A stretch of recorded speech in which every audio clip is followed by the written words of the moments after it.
Here's what happened with Carl Thomas and Diddy. Now, many of you have been watching this, and you guys have been watching me for years. You know what I'm about. You know how this goes here on the Patreon. We kind of get right to it.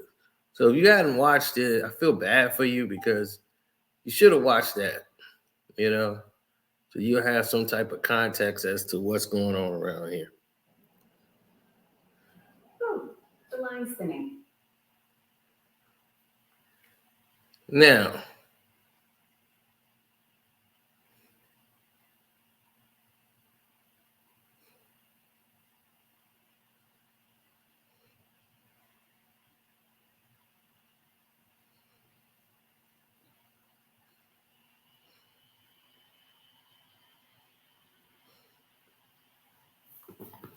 now, here we go. Carl Thomas is from my town. He's from out this way. He's from Aurora, though. That's where he was performing from, Aurora, Illinois. So Carl Thomas's cousins used to come up here. They had a singing group. They used to do these. They used to wear K-Swiss and blue jean shorts and polos, and they used to go on stage and do their little act at the fest they had.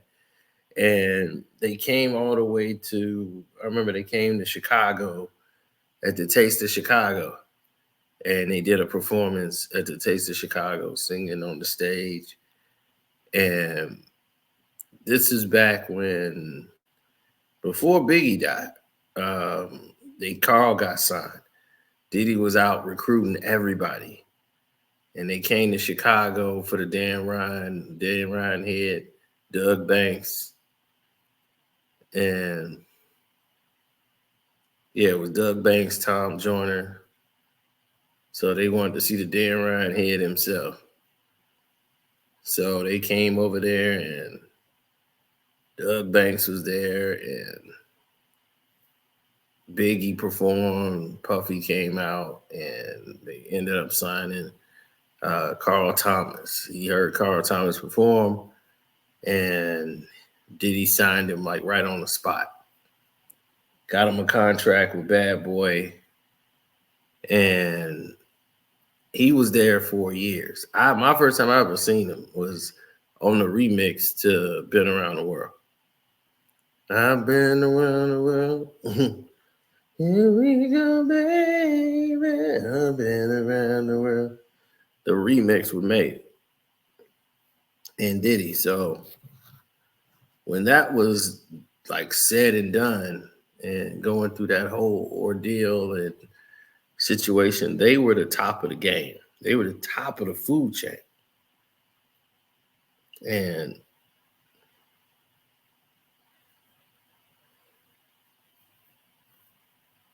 when you start seeing all these activities take place,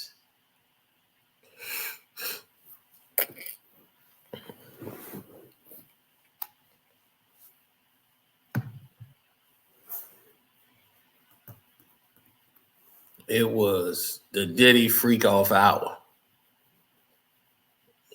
So Carl saw that early on, but not that much.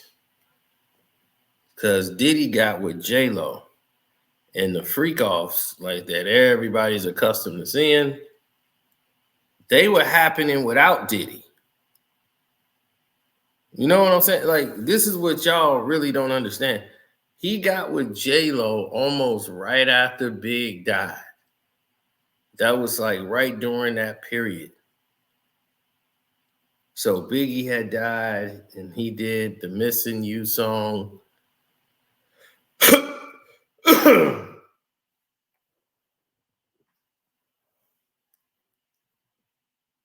This is when J-Lo was coming in the picture. So when Carl got there, he didn't really experience a lot of the freak offs with Diddy there.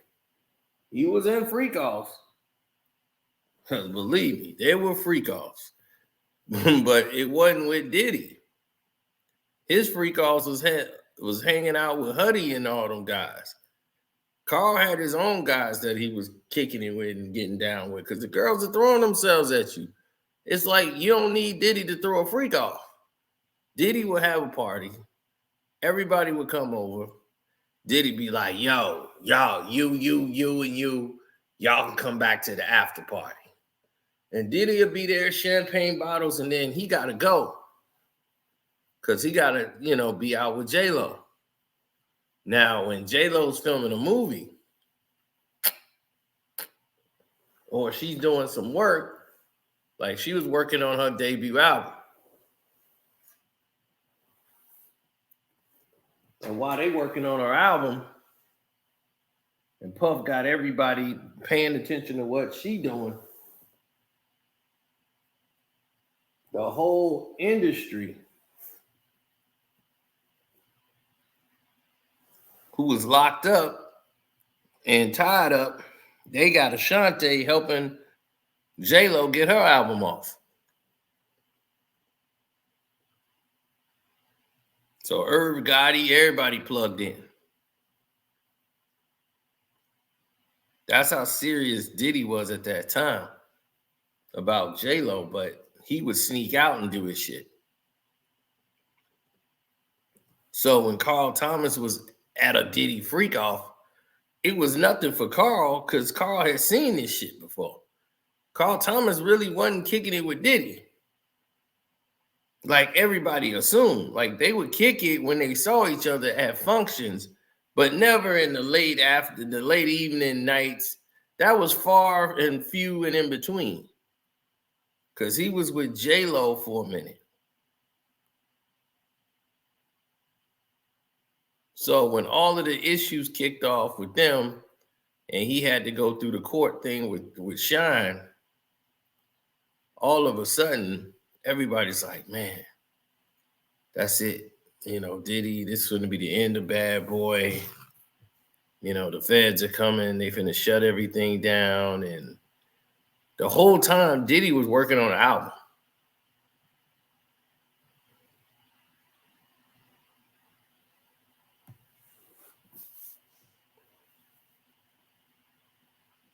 Yeah, so they had already worked and completed Carl Thomas' album, which was Emotional. And Diddy was going through a trial and all this stuff, and everybody's like, man, this might affect the album. But Carl Thomas had so much amazing promotion behind the album, and the songs was hot, with the I Wish song being one of the high looks, and then of course the Carl Thomas sweater with Summer Rain. And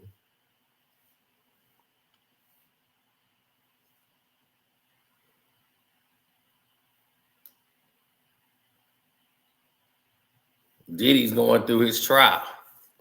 But Diddy is hands-on with making sure people albums. So even when the trial was going on, Diddy was making sure what Carl at, what he doing the whole time.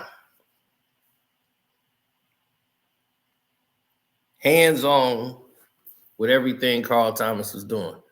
Now, this is where the fallout happens. Now, Carl is dating some woman. I don't want to say her name because I might have it wrong. But he's dating a girl and he's real serious about it. So he says, look. Oh, yeah. And rest in peace to Huddy, too. Huddy 6. Rest in peace to him. But he had told, I think, didn't he tell D-Dot and Puff, he was like, look, I'm not going to kick it tonight. I can't kick it at this party. I'm done. I don't even want this life no more. Bored. That's how he was saying it. I'm bored of this. I've done this for 3-4 years straight. I'm just bored right now. It don't even get me excited no more. Diddy was, oh no, we gonna get you excited. Nah, you gonna get excited. So from the 2000 era, once the trial was over, and he was not getting J-Lo back, no matter how much he tried to get her back. And he was like, man, she's just gone. She won't come back. And he had to move on. He was just going through a whole blitz of, I'm going to go get Kim Porter back. I'm going to do this. So all of these public romances that he had and all this stuff, he would go back. He went back to Kim Porter. He started doing all kind of stuff. And Carl was just focused on this music. And he kind of stayed in his lane. But Diddy kind of, it's like, you know what? I respect that you don't want to get down. But he was like, man, I don't need that shit no more. I really don't. I don't need that shit, Puff. Puff was like, all right, you about that business. I'm glad we got one person on the team that's, bought in. We don't need the dumb. Oh, shit. Shit just falling down by itself. Like, we got one person on the team already. We don't need no dumb shit. So, once they start saying, man, those times are gone forever. They were sitting back, having a bottle, drinking, talking about, man, those times are gone. And he was like, man, are you ever going to get tired of this shit? He was like, man, can't stop, won't stop. He was like, man, I had my Bella, but I fucked that up. He was like, shit. But, she'll come back. You never know. I think she'll be back. But right now, I'm just going to party, man. Shit, enjoy myself. I ain't got shit else to do. I work 15 hours a day. Shit, the trial aged me. So he was telling Carl, like, man, that shit aged the fuck out of me. But now I'm ready. I feel reborn. So from 2001, they dropped DP Diddy and the Family. That album, he like, all right, we back. Bad boy back. And all of this shit started going wrong.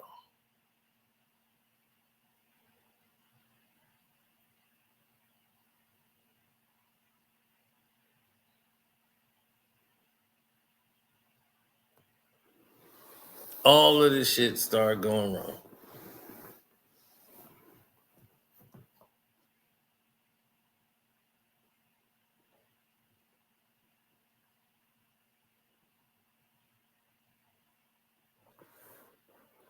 Well,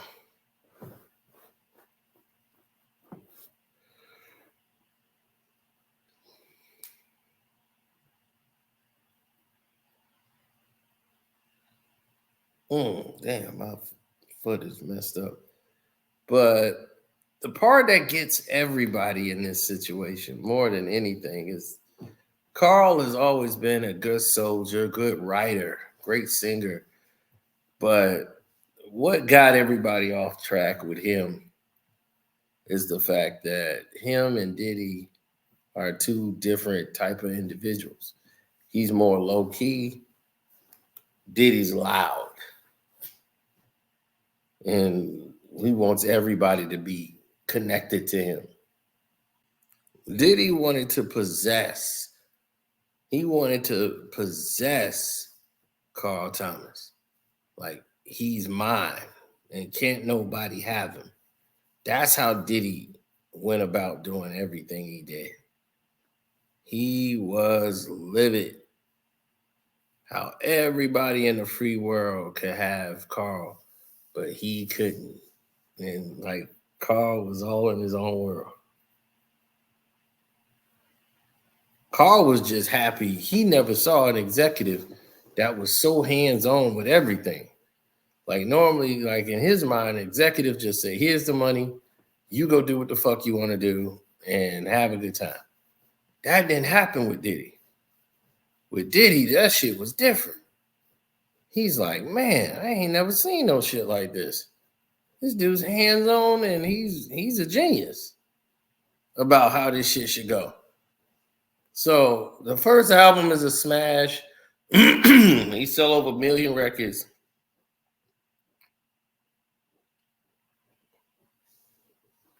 The Carl Thomas legacy is going on. You got the Carl Thomas sweaters. And now comes the other shit.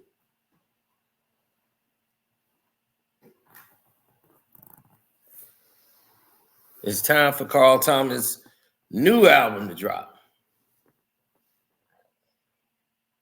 He's been working on new music, but he ain't really that inspired. He's been kicking it a lot on his own, not really hanging out with Diddy and the crew.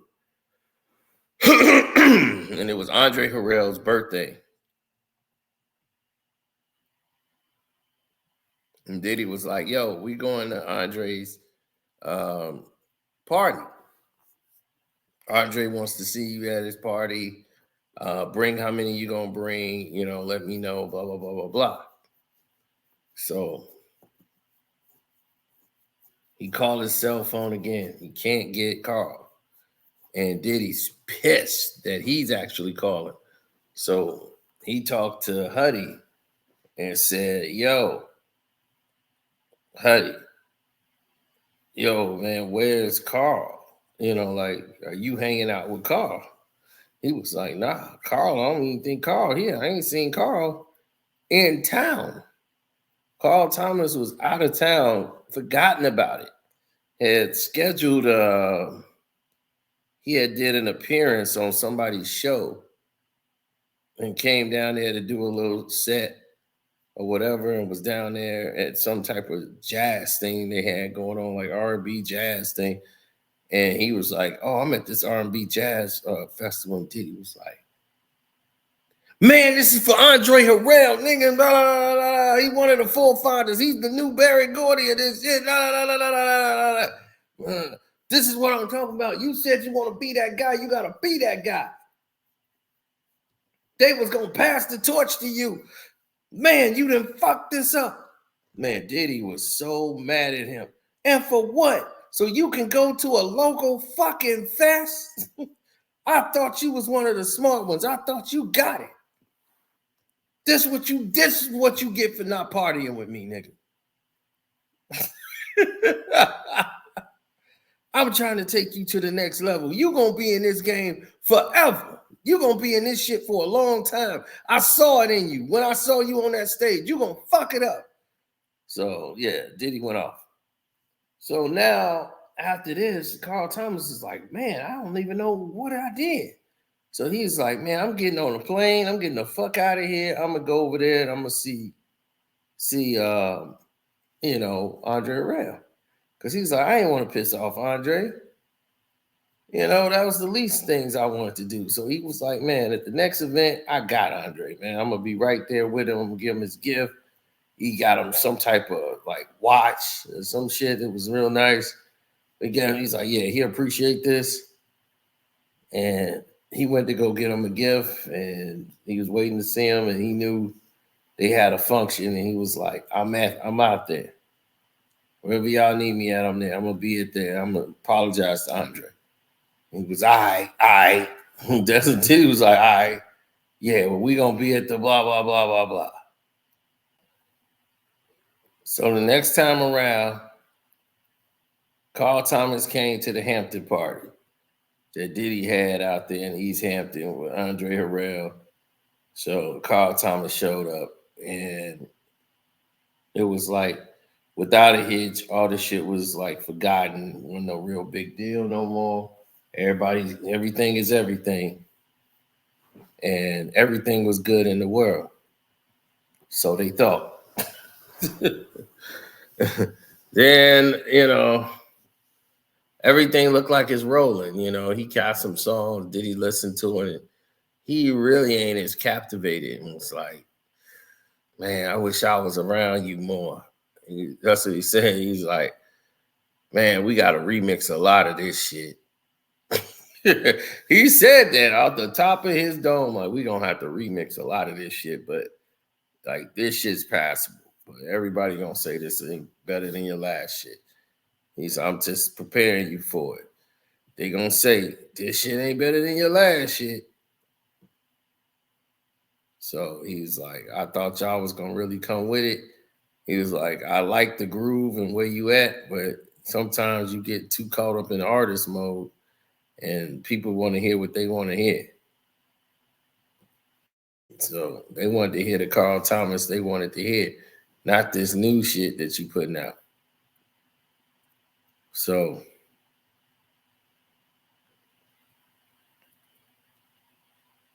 all of a sudden, the album is getting ready to drop.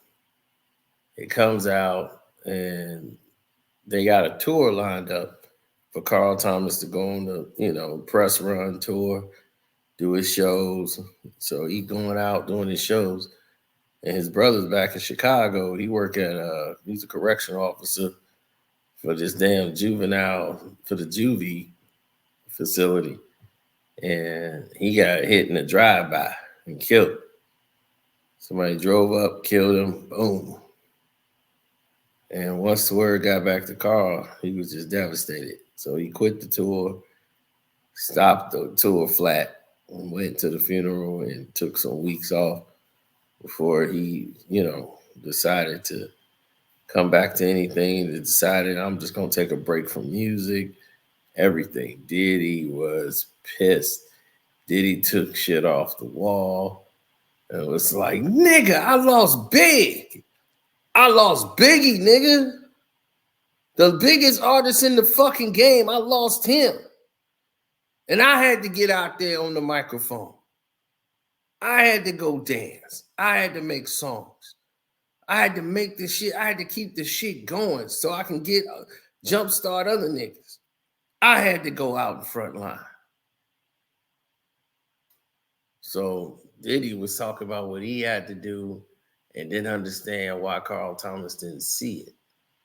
Like, you could see this shit, right? It's right there for you. You fucking it up. And was like, man, I feel bad for your brother. We paid for the funeral and all that, but this morning shit, that shit can't happen in the business, bro. You blink and they forget about you. They go to the next nigga. So Diddy was trying to say, like, I've seen this shit. Don't do it.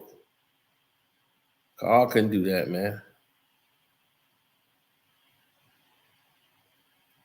Carl Thomas' soul couldn't take that. So the women, the chasing the women, all that shit, working out for the hoes and all that, that was, it's like, whatever. He didn't give a fuck. He just wanted to focus on getting his mind right, family right, and deal with that. And so Diddy was like, all right. You just want to blow this album off, fuck it, I'm letting you off, bad boy. You go. So him and Diddy parted ways. He loves him, but he's just like, you don't get it. I gotta let you go. You gonna have a long career in this business, but you gonna have to figure it out. I can't be attached to it.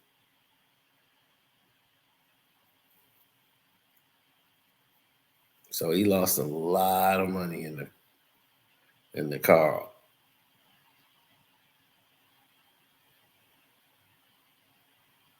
So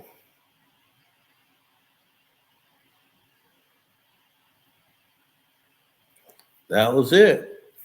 Carl brother died. He shut down, and Diddy was pissed, and he kicked him off Bad Boy because he was like, "Look, I lost Biggie. You know what I'm saying? You can go out there and work. I don't want to hear that excuse."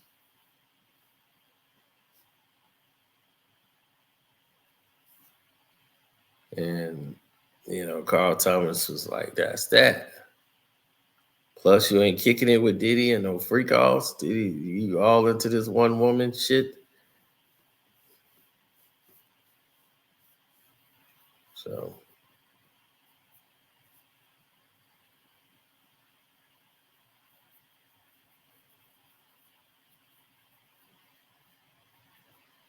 mm.